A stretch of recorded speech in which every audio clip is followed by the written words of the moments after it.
All right, I'm back again. I don't know why, but I am. This time we got a video from Dr. Paul Beckwith, and he's making the claim that they're getting ready to block out the sun. Here, let me show you his channel name. I put the link to this video in the description so you can check it out yourself. He's making some arguments that basically they're just going to go ahead and do it because let me go over to this article here.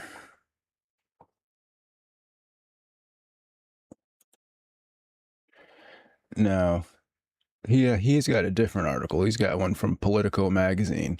I got one from News Target here. That was written March 26, 2025. And it says, Stardust, a secretive Israeli-U.S. startup, plans risky solar geoengineering experiment to block out the sun. Right? And here's the crazy part of the article too, right?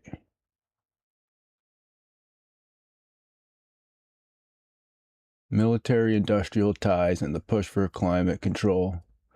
Stardust primary investor AWZ Ventures is a Canadian-Israeli venture, and bros from Canada is a Canadian-Israeli venture capital firm with deep ties to Mossad, Shin Bet, and Unit 8200, Israel's most secretive intelligence agencies. AWZ also funds Coresight AI, a facial recognition company supplying surveillance tech for Israel's war in Gaza. This is not climate science. It's military-grade weather warfare disguised as environmentalism.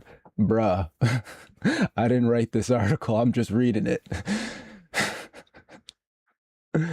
Benjamin Day of Friends of Earth warns that Stardust business model is holding governments hostage with patents. With no private market for geoengineering, the company's only profit comes from selling its technology to governments, effectively creating a monopoly on global climate manipulation. And here's the this is the craziest part right here. The most chilling reality, there are no international laws stopping them. There's a potential for this to be a highly undemocratic process of moving us down a slippery slope of solar engineering. Bruh. There's no laws against this. There's no laws. There's no law, I guess, because nobody ever thought anyone would try to block out the sun. So they were like, should we make a law about people blocking out the sun? They're like, who would do that? We need that to live. Bruh. Right? Here we go, right? Straight out of the Matrix, Operation Dark Storm. Operation Dark Storm is the code name of humanity's supposed solution to winning the machine war. During the early years of humanity's war against the machines, the leaders of the United Nations found themselves desperately trying to halt the advancement of Zero-One's armies, who were relentlessly advancing and overturning various nations in Africa and Eurasia. When the war began, sometime after 2139, the machines were steadily winning against the humans, looking for any way to slow their advances. Scientists devised the plan to block the sun's rays from the surface of the earth, thereby cutting the machines off from their primary power source. Also, humans' primary power source, using nanites sprayed into the upper atmosphere. And notice he said he doesn't really know what else is going to be in the thing. He's like, it's just going to be, a white powder that reflects the sun. But he's not sure. He's not sure. Come on, bro. Look, come on. We need that. We need the sun to live. Even after dominating the planet, the machines had not been able to remove the nanite shroud. Some parts of the planet were radiated. Okay, let's just take a look at what. Let's see if they're gonna let us play this without getting taken down. This is from the Animatrix. We're just gonna take a quick look at this. All right, the sound should be going. Because this is what they want to do. This is what he's suggesting, and there's no law against it. And they're saying, he's pretty much saying, they're about getting ready to go ahead and do this. Conceived of their most desperate strategy yet. Really, a bro? final solution. The destruction This is what you're doing. of the sky. This is what you guys are doing. Operation, look at you guys. Yeah, let's do it. Come on, block out the sun. Yeah, we're gonna do it. We're gonna do it. We're gonna block out the sun. We got it. Yeah. We got this. We know exactly what's gonna happen because we're smarter than God. We can predict exactly what's gonna happen to like one of the most complex systems in the known universe, called planet Earth's biosphere. We got it. We're just gonna spray some stuff up there, block out the sun real quick. Look, yeah, this. Come on, bro. This what you want to do? This is what you guys want to do for real? Did you not see this? It's called the Animatrix.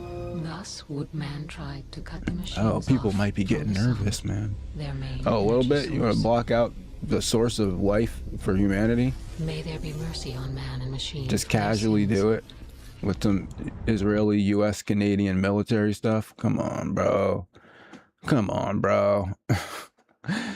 At least not have like the article be like straight up secretive U.S. Israeli startup, and then it be like in Canada too, right? Then you're in Canada. You're in Canada, right? You're in Canada. See, AWZ Ventures is a Canadian-Israeli venture capital firm with deep ties to Mossad, Shin Bet, and Unit 8200, Israel's most secretive intelligence agency. Come on, man. I'm like straight up like a Carlton Black guy looking this up on the internet. Come on, man.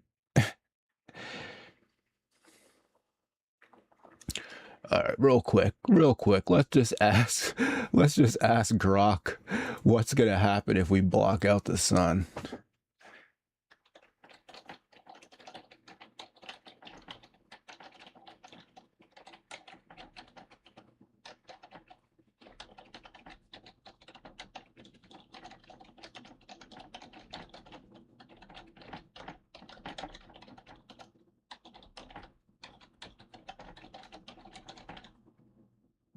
Extended. I think it'll figure it out.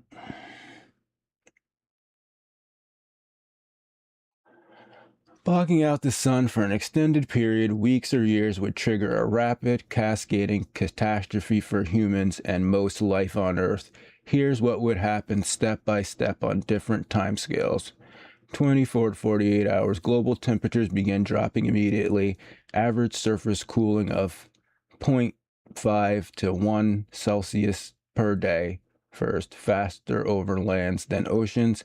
Photosynthesis stops almost immediately within hours. Plants can't produce energy or oxygen via photosynthesis.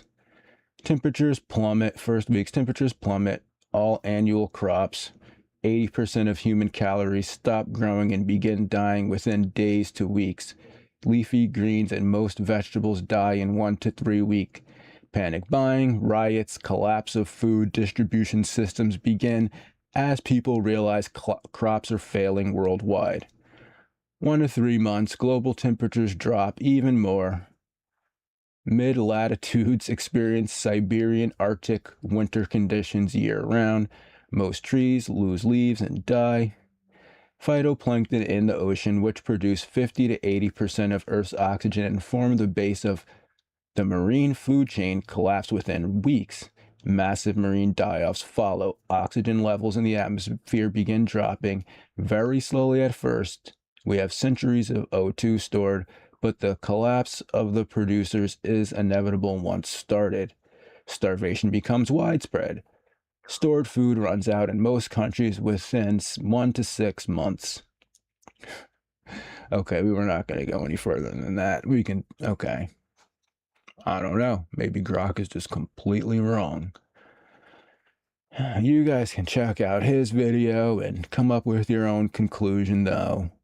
I'm just some guy reading an article on the internet. So, That's it for this video. Have a good day and peace.